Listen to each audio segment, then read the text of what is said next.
Hello everyone, welcome back to our Bible story channel. Today we having David and Goliath Bible story. So stay put together and let's listen and learn. Two teams gather at the valley of Elah. The Philistines occupied a mountain on one side and Israelites occupied the mountain on the other side, with the valley between them. The Philistines gather their forces for war, led by their champion, Goliath, a giant from Gath. He was 6 cubit height, with a copper helmet, a coat covered in copper, shin guards of copper on his legs and shoulders. He carried with him a spear and a shield. Then the Israelites, led by King Saul. Goliath taunts the Israelites daily, challenging them to send a warrior to fight him. If the Israelite champion wins, the Philistines will serve them. If Goliath wins, the Israelites will serve the Philistines. The Israelites were worried because they had no one capable to fight Goliath. There was a man named Jesse from Bethlehem. He had 8 sons. His 3 oldest sons, Eliab, Abinadab, Shammah, had gone to war with King Saul. David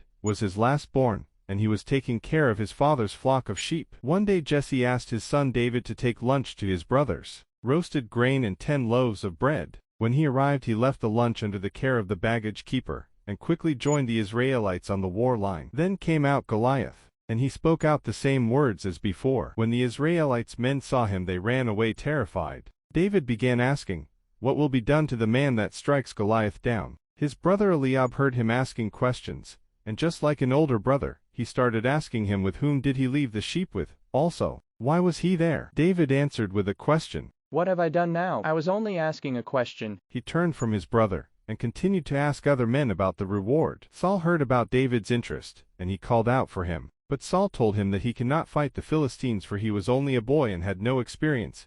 Yet Saul was a soldier with experience. Hey boo-oo, what to do? David thought. He started narrating a story about how he was able to kill a lion and a bear that had come to attack his father's flock. With that story, King Saul gave him his blessings. King Saul clothed David with his garments, a copper helmet, a coat of mail and strapped his sword. But he couldn't go, he was not used to them. So he took them off. He took his sling and 5 smooth stones, put them intact in his shepherd's bag, and he started to approach the Philistines. Goliath looked David over and saw that he was little more than a boy, glowing with health and handsome, and he despised him. He said to David, "Am I a dog, that you come at me with sticks?"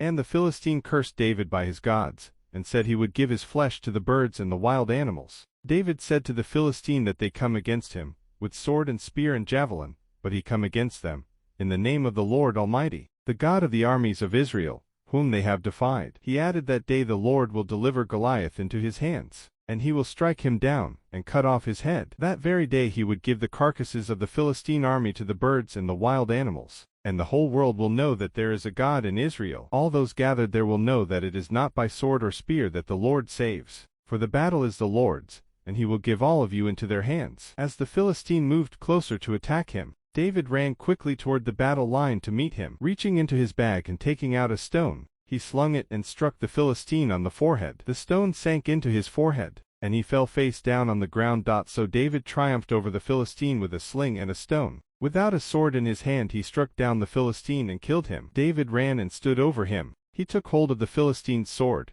and drew it from the sheath. After he killed him, he cut off his head with the sword. When the Philistines saw that their hero was dead, they turned and ran. Then the men of Israel and Judah surged forward with a shout, and pursued the Philistines to the entrance of Gath and to the gates of Ekron. David took the Philistine's head and brought it to Jerusalem. He put the Philistines' weapons in his own tent. This story teaches us that no obstacle is too great when aligned with God's will. I hope you learnt a lot and enjoyed the story. Please don't forget to like, share and subscribe. The end.